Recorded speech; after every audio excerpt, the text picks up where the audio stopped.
Hello, welcome to my YouTube channel. आप सभी का बहुत बहुत स्वागत है। सभी दोस्तों को राम राम, जय श्री राधे। स्टार्ट करते हैं। आज हम बायोलॉजी में पादप समूह यानी प्लांट किंगडम। पादप समूह होता क्या है, प्लांट किंगडम है क्या, आज पूरा पादप समूह पढ़ेंगे। एचलर ने पौधे का वर्गीकरण फूलों के आधार पर किया। इन्होंने पौधे को 5 वर्गों में विभाजित किया। जो एचलर नाम के एक वैज्ञानिक हुए हैं, इन्होंने पौधे का वर्गीकरण फूलों के आधार पर किया। इन्होंने पौधे को 5 वर्गों में बांटा। नंबर 1 क्रिप्टोगम्स यानी अपुष्पीय पौधा। नंबर 2 है फेनेरोगम्स पुष्पीय पौधा। अपुष्पीय पौधों को लक्षणों के आधार पर पुनः 3 वर्गों में बांटा गया है। जो अपुष्पीय पौधे हुए हैं, इन पौधों को लक्षणों के आधार पर पुनः 3 वर्गों में बांटा गया। Number 1 Thallophyta, number 2 bryophyta, number 3 pteridophyta. अब हम इसके आगे चलते हैं तो बात करते हैं थैलोफाइटा। तो जो थैलोफाइटा समूह है वो है क्या। इस वर्ग में शामिल पौधे में जड़, तना तथा पत्ती में विभाजन नहीं होता है। जो थैलोफाइटा वर्ग में शामिल पौधे होते हैं उसमें जड़, तना तथा पत्ती में विभाजन नहीं होता है। शैवाल यानी एल्गी, इस वर्ग के पौधे, शैवाल यानी कि एल्गी, इस वर्ग के पौधे क्लोरोफिल के कारण हरे होते हैं। इस वर्ग के जो पौधे हैं वो क्लोरोफिल के कारण हरे होते हैं तथा प्रकाश संश्लेषण की क्रिया करते हैं।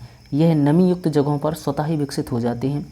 इसकी कोशिका भित्ति जो है सेल्यूलोज की बनी होती है, जैसे chlamydomonas, spirogyra, ulothrix, azolla, nostoc, करेक्टर, अल्वा, ईटीसी। दूसरा है कवक। कवक यानी फंगी, इसमें क्लोरोफिल नहीं पाया जाता है। जो कवक है यानी फंगी है, इसमें क्या क्लोरोफिल नहीं पाया जाता है। इसमें क्लोरोफिल नहीं पाया जाता है। इसमें क्या होता है, क्लोरोफिल नहीं पाया जाता है, जिसके कारण प्रकाश संश्लेषण की क्रिया नहीं होती है। ये पौधे मृतोपजीवी यानी सैप्रोफाइट, ये पौधे मृतोपजीवी यानी कि सैप्रोफाइट तथा परजीवी के रूप में अपना जीवन जीते हैं। इसकी कोशिका भित्ति किसकी बनी होती है, काइटिन की। इसकी जो कोशिका भित्ति है वो किसकी बनी होती है, काइटिन की। जो कवक है तो कवक की कोशिका भित्ति काइटिन की बनी होती है, जैसे ईस्ट यानी खमीर, म्यूकर यानी फफूंदी, मशरूम। मशरूम क्या है, रिचेस्ट सोर्स ऑफ प्रोटीन है। इसमें richest source of protein 80% protein पाया जाता है किसमें, मशरूम में।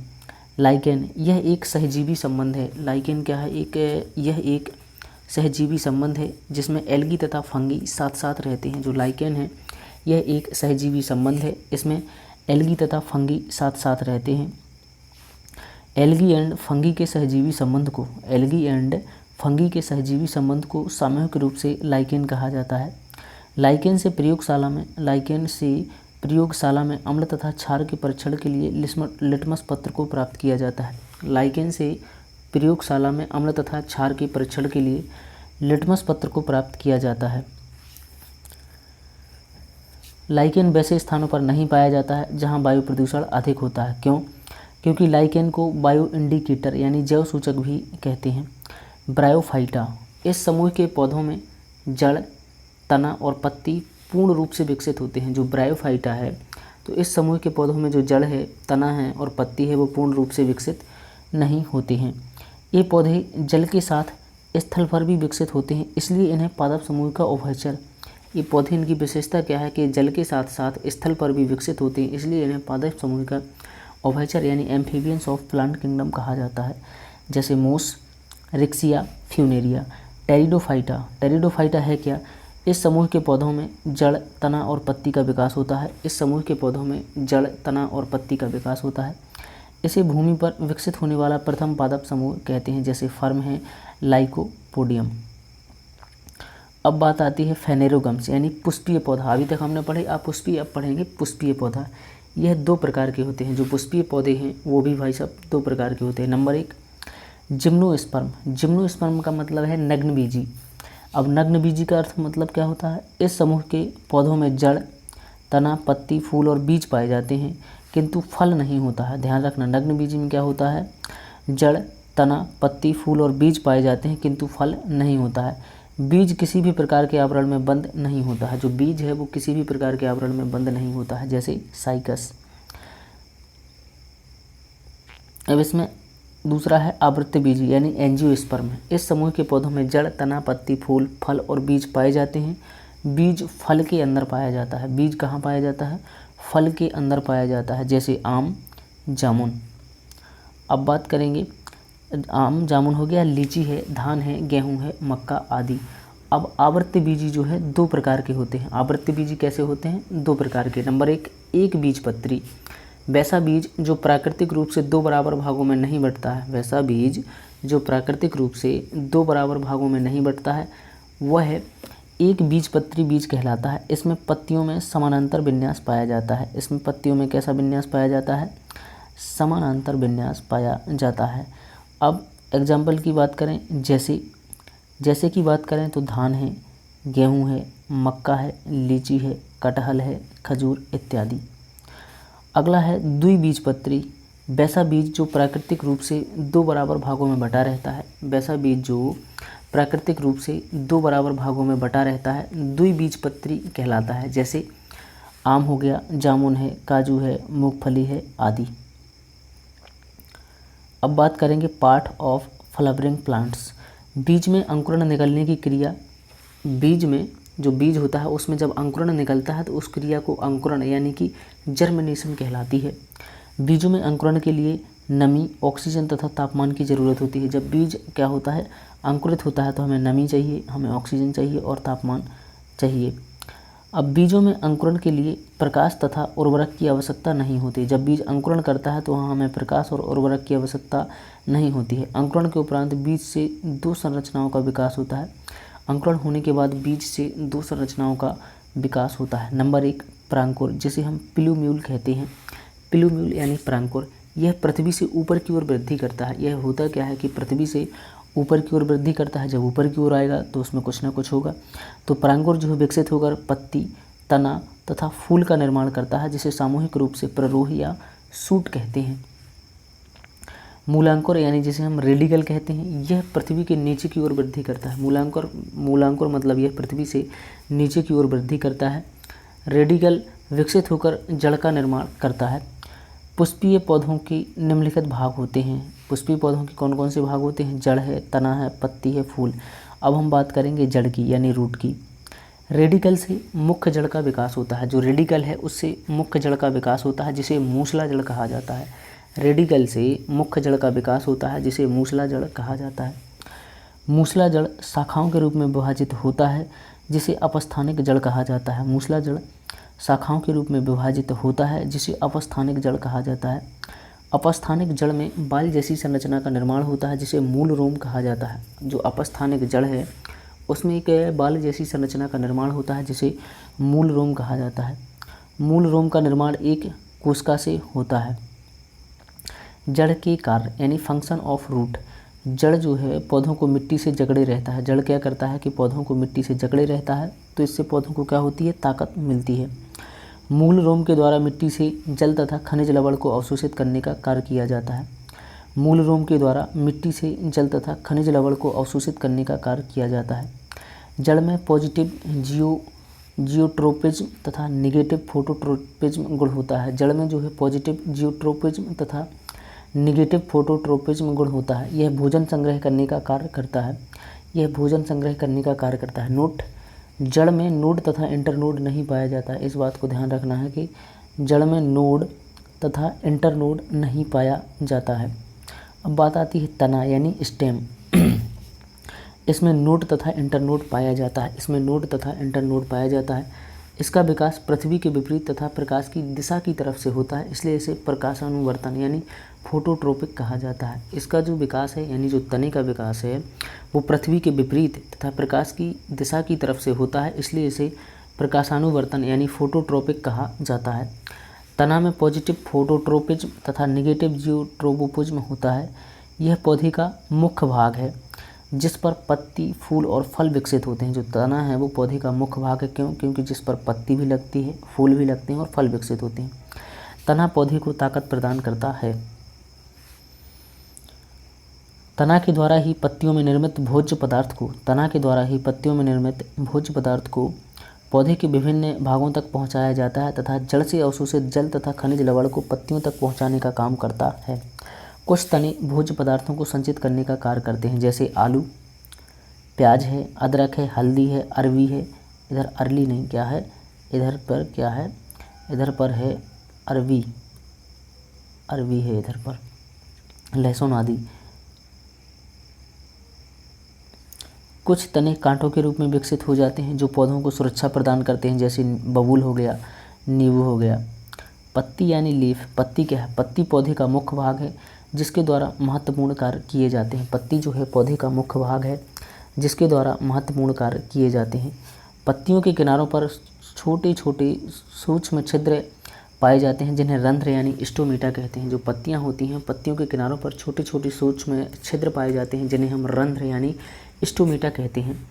रंध्र की मदद से O2 तथा CO2 के विनिमय का कार्य होता है। जो रंध्र है उस रंध्र की मदद से O2 तथा CO2 के विनिमय का कार्य होता है, इसलिए इसे पौधों का श्वसन अंग कहा जाता है। पत्तियों की सतह पर एक विशेष प्रकार की कोशिका पाई जाती है जिससे हरित लवक का निर्माण होता है, जिसके द्वारा प्रकाश संश्लेषण की क्रिया संपन्न होती है। पत्तियों की सतह पर एक विशेष प्रकार की कोशिका पाई जाती है जिससे हरित लवक का निर्माण होता है, जिसके द्वारा प्रकाश संश्लेषण की क्रिया संपन्न होती है। फूल यानी फ्लावर, पौधों में फूलों की खिलने की क्रिया एंथेसिस कहलाती है। पौधों में फूलों के खिलने की जो क्रिया है वो एंथेसिस कहलाती है। फूलों में 4 संरचनाएं होती हैं। बाह्य दलपुंज जिसे हम कैलेक्स कहते हैं, दलपुंज जिसे कोरोला कहते हैं, पुमंग यानी एंड्रोसियम कहते हैं, जायंग यानी जियोनेसियम कहते हैं। फूलों के डंठल, जो फूल का डंठल होता है उसे हम पेडिकल कहते हैं। बात करते हैं कैलेक्स, कैलेक्स यानी बाह्य दलपुंज। यह फूलों में सबसे नीचे स्थित होता है, यह फूलों में सबसे नीचे स्थित होता है जिसके द्वारा फूलों को सहारा मिलता है। कैलेक्स हरे रंग के होते हैं जिसमें क्लोरोफिल पाया जाता है। जो कैलेक्स है, बाह्य दलपुंज है, वह हरे रंग के होते हैं जिसमें क्लोरोफिल पाया जाता है। क्लोरोफिल के कारण फूलों में प्रकाश संश्लेषण की क्रिया होती है। क्लोरोफिल के कारण फूलों में प्रकाश संश्लेषण की क्रिया होती है। कैलेक्स के एक भाग को सीपल कहा जाता है जो कैलेक्स का इकाई है। कैलेक्स के एक भाग को सीपल कहा जाता है जो कैलेक्स का इकाई है। दलपुंज, यह फूल का दूसरा भाग है। अलग अलग पौधों में दलपुंज अलग अलग आकर्षक रंगों में पाया जाता है। जो अलग अलग पौधों में दलपुंज है वह अलग अलग आकर्षक रंगों में पाया जाता है। इन रंगों का निर्माण वर्णी लवक से होता है। दलपुंज में एक विशेष प्रकार की गंध पाई जाती है जिनका निर्माण ऑयल तथा ईस्टर में होता है। दलपुंज में एक विशेष प्रकार की गंध पाई जाती है जिनका निर्माण ऑयल तथा ईस्टर में होता है। कोरोला में मौजूद एक पंखुड़ी को पीटल कहा जाता है, यह कोरोला की इकाई है। कोरोला में मौजूद एक पंखुड़ी को क्या, पीटल कहा जाता है, यह कोरोला की इकाई है। दलपुंज में मौजूद आकर्षक रंगों तथा खुशबू के कारण विभिन्न प्रकार के जंतु आकर्षित हो जाते हैं जिससे परागण की क्रिया होती है। दलपुंज में मौजूद आकर्षक रंगों तथा खुशबू के कारण विभिन्न प्रकार के जंतु आकर्षित हो जाते हैं जिससे परागण की क्रिया होती है। बाकी आप इस चीज़ को तो अच्छे से समझते हैं, बताने की ज़रूरत ही नहीं है। आगे बढ़ते हैं। पुमंग क्या है? यह फूल का मेल रिप्रोडक्टिव पार्ट है। किसका? फूल का मेल रिप्रोडक्टिव पार्ट है। इसकी इकाई को स्टेमन यानी पुंकेसर या पिस्टिल कहा जाता है। पुमंग के द्वारा मेल सेक्स सेल का निर्माण होता है। पुमंग के द्वारा मेल सेक्स सेल का निर्माण होता है जिसे परागण यानी पॉलिन ग्रेन कहा जाता है। जायंग, यह फूल का फीमेल रिप्रोडक्टिव ऑर्गन है। इसकी इकाई को कार्पल यानी स्त्री केसर कहा जाता है। जायंग के द्वारा फीमेल सेक्स सेल का निर्माण किया जाता है।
बात करते हैं हम आगे परागण यानी पॉलिन ग्रेन, पॉलिनेशन, परागण यानी पॉलिनेशन।